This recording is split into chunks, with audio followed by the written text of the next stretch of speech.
பாரு வேற லெவல் சம்பவம். மக்கள் செல்வி, ரியல் பீப்புள்ஸ் டைட்டில் வின்னர் பாரு, ஓஜி கேமர் பாரு, ப்ரோமோ பாரு, பிக் பாஸ் தமிழ் சீசன் 9 பாரு, எல்லாமே பாருங்க. பாரு ஒரு ஸ்டேட்டஸ் ஒன்று போட்டிருக்கு பாருங்க, வேறு லெவல் சம்பவம். கிரவுண்டு மொத்தமும் ஆள் இருக்கலாம், ஆனால் ஆடியன்ஸ் எல்லாம் ஒருத்தனை மட்டும் தான் பார்ப்பாங்க. ஆட்ட நாயகன் வேறு லெவலுங்க, வேறு லெவல் சம்பவம். இந்த அன்பு மட்டும் எனக்கு போதும், இந்த அன்பு மட்டுமே எனக்கு போதும் அப்படிங்கிற மாதிரி ஒரு ஸ்டேட்டஸ் போட்டிருக்கு விஜய் பாரு. வேறு லெவல் ஆட்ட நாயகன். கிரவுண்டு மொத்தமும் ஆள் இருக்கலாம், ஆனால் ஆடியன்ஸ் எல்லாம் ஒரு ஆளை தான் பார்ப்பாங்க. அதான்டா இந்த விஜய் பாரு, உண்மையான BB9ஓட ஆட்ட நாயகன் விஜய் பாருடா அப்படிங்கிற மாதிரி போட்டு ஹேட்டர்ஸ் எல்லாம் கதற விட்டுருக்கு. நேற்று ரேலி நடந்துச்சுல, அந்த வீடியோலாம் கிளிம்ஸாக அழகாக போட்டு பல பேர் வந்து வன்மத்தை கக்கிட்டு இருந்தாங்களா, எல்லாருக்கும் வச்சு செய்கிற மாதிரி அது போட்ட டான்ஸு அவ்வளோ வைப்புங்க. நேற்று பாரு பண்ண வைப்பெல்லாம் வாய்ப்பே கிடையாதுங்க. வேறு லெவல் சம்பவம் பண்ணிருச்சு. உண்மையிலே சொல்லணுன்னா தரமான சிறப்பான சம்பவம்னா என்னென்னா அது நேற்று நடந்தது தான். அந்த வந்து ஃபயர் கன் மாதிரி கன்று வச்சுட்டு இருந்துச்சு. அப்புறம் ஃபுல்லு பெரிய மாலை தெரியுமா, அவ்வளோ பெரிய மாலை. ஒரு ஹீரோ அந்த மாதிரி ஆட்களுக்கு, ஹீரோயின்லாம் அந்த மாதிரி போட்டு நான் பார்த்தது கிடையாது. ஹீரோவுக்கு தான் போடுவாங்க அந்த மாதிரி மாலைலாம். அதோட சீரியல் ஆக்டரும் கிடையாதுங்க. பார்வெலாம் சீரியல் ஆக்டர்லாம் கிடையாது. சோஷியல் மீடியாவில் நல்லா ட்ரெண்டு. ஸோ நிறையா வந்து கான்ட்ரவர்சிஸ்லாம் முன்னாடி இருந்துச்சு. இப்போல்லாம் வந்து பார்த்திங்கன்னா ஃபுல் அண்ட் ஃபுல் வந்து பிக் பாஸில் ஆடின ஆட்டத்துக்கு தான் இவ்வளோ ஃபேன்ஸ்.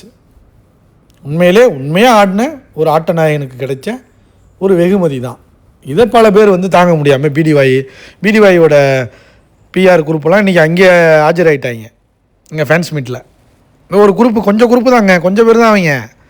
காசு கொடுத்தா வந்துடுவாங்க, எங்கே போனாலும் வந்துடுவாங்க அழகா. நீங்கள் ஒன்றும் இல்லைங்க, இப்போ வந்து நீங்கள் பிடிவாயை வந்து எலெக்ஷனில் நிற்க வைங்களேன், இப்போ வரப்போகிற எலெக்ஷனில் நிற்க வைங்க, அப்பையும் கூட்டிகிட்டு இருப்பாங்க எங்கள் பிடிவாய் மாதிரி யாரும் கிடையாது உலகத்திலே, அது மாதிரிலாம் கிடையாது, அது அந்த தொகுதியை ஜெயிச்சு வந்துடும் அப்படிம்பாங்க. ஆனால் இவங்க மட்டும்தான் ஓட்டு போட்டிருப்பாங்க. ஒரு 30 பேர் கொண்ட குழு, அவங்க மட்டும்தான் போடுவாங்க, அவங்க மட்டும்தான் சோஷியல் மீடியாவிலே இருப்பாங்க. புரியுதா உங்களுக்கு? அந்த மாதிரி கேங்க அவங்களாம். ஸோ அவங்கள வச்சு செய்கிறதுக்கும், ஹேட்டர்ஸை வச்சு செய்கிறதுக்கும், பல மிக்சர் கண்டஸ்டன்ஸையும் வச்சு செய்கிறதுக்கும் வேறு லெவலில் ஒரு ஸ்டேட்டஸை வந்து பார்வை போட்டிருக்கு. இன்னொன்று செமையான காமெடிங்க ஒன்று இந்த வினோத் சொல்லியிருந்தார்.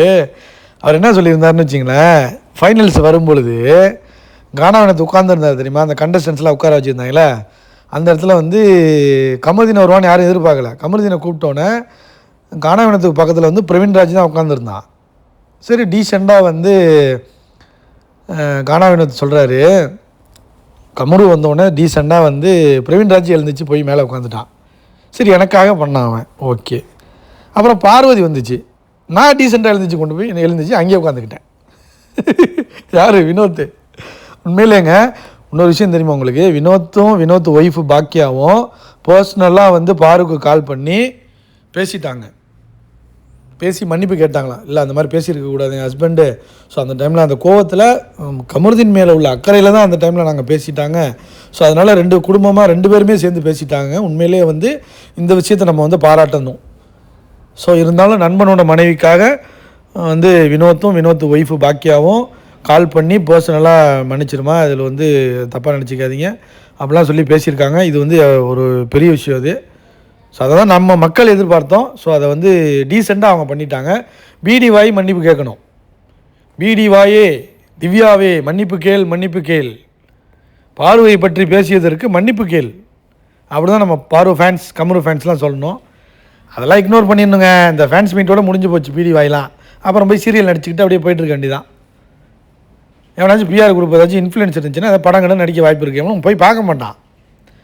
புரியுதா உங்களுக்கு? மக்கள் சக்தி இல்லை, மக்கள் சக்திலாம் பாரு, கமருதீன், வினோத், வியானா இந்த மாதிரி போயிட்டாங்கலாம். கேம் ஆடினவங்களாம் தூக்கி வெளில போட்டால் அப்படி தான் ஆகும். பிக் பாஸே மக்கள் தாங்க, ஃபேன்ஸு மக்கள் தான் ஃபேன்ஸே. அவங்க தான் வந்து ஒருத்தவங்களை மேலே கொண்டு வைக்கிறதும் உங்களை கீழே தள்ளி விடுறதும். நீயே டிசைட் பண்ணி ஒரு ரெட் கார்டு கொடுத்தா ஏற்றுப்பாங்களா மக்கள்? பாத்தியா மக்கள் சக்தியா? மாமா டிவி தெரியுதா? ஃபைனல்ஸு கூப்பிட்டீங்களா? தெரியுதா? இதுதான் ஆனால் கடைசி வரைக்கும் கமருதீன் வந்து பார்வை விட்டு கொடுக்கல, வினோத்தையும் விட்டு கொடுக்கல. கடைசியில் வினோத் எல்லாம் சேர்ந்துட்டு இவங்கெல்லாம் சேர்ந்துட்டாங்க. இந்த மிக்சர் குரூப்பெல்லாம் ஒன்றா ரீயூனியன்கிற பேரில் ஒரு காமெடி பண்ணிகிட்டு இருக்காங்க.